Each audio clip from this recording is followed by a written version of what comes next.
Halo guys, kalian tahu nggak sih kalau misalkan selain manusia yang punya karakteristik, ternyata dalam AI juga punya karakteristiknya tersendiri loh.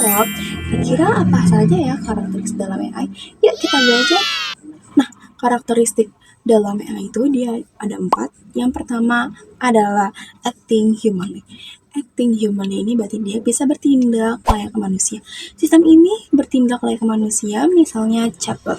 Yang kedua adalah thinking humanly. Nah, sama halnya thinking berarti dia berpikir, humanly manusia. Berarti sistem ini bisa berpikir layaknya manusia, misalnya jaringan saraf tiruan. Dan yang ketiga adalah acting rationally. Nah, acting rationally ini bisa bertindak secara logikal, formal, dan juga optimal untuk mencapai tujuan tertentu. Misalnya pakar if and else. Dan yang terakhir atau yang keempat adalah thinking rationally. Nah, thinking rational ini berarti dia bisa berpikir secara formal untuk penalaran. Misalnya mobil self-driving. Yuk kita masuk ke materi baru, yaitu bakat kecerdasan artifisial. Kecerdasan artifisial merupakan cabang ilmu komputer yang bertujuan untuk mengembangkan suatu sistem yang dapat meniru perilaku dan proses berpikir manusia. Jadi dalam kecerdasan artifisial ini punya subkategorinya. Ini dibagi menjadi 2, yaitu berdasarkan kapabilitas dan juga fungsionalitas. Dalam kapabilitas mempunyai 3 jenis. Yang pertama adalah ANI, Artificial Narrow Intelligence. Nah, ANI sendiri ini sebenarnya dia sangat baik menjalankan suatu tugas, tapi masih dalam ruang lingkup yang terbatas. ANI tidak memiliki kesadaran atau kemampuan untuk berpikir layaknya manusia. Misalnya dia cuma bisa mengenali suara atau memberikan suatu rekomendasi. Yang kedua ada AGI, Artificial General Intelligence. Jadi kalau AGI ini dia setingkat sama manusia.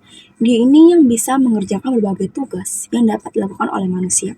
Misalnya dalam sistem robotika. Ketiga adalah ASI, Artificial Super Intelligence. Jadi ASI ini adalah yang bisa melampaui batas jauh kinerja kognitif manusia. Jadi dia ini yang hampir bisa semua bidang. Tapi ASI ini masih belum ada contoh dalam kehidupan. Jadi masih dalam peramalan yang bakalan tercapai. Next, subkategori berdasarkan fungsionalitas.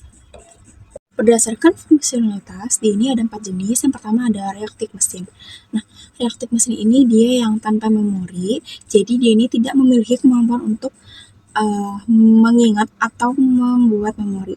Yang kedua ada limited memory. Jadi dia ini ada memori namun terbatas. Jadi dia tidak bisa menyimpan data dalam waktu yang lama. Yang ketiga adalah theory of mind. Jadi theory of mind ini dia adalah subkategori dari AGI sendiri. Nah, jadi dia ini yang bisa memahami dan juga menafsirkan manusia. Dan yang terakhir adalah self-aware. Jadi AI ini dia mempunyai kesadaran diri. Nah, kemampuan ini adalah super intelligent, yang dimana bisa memahami kondisi internalnya, sifatnya, dan juga emosinya layaknya manusia. Sekian video pembelajaran hari ini. See you next time.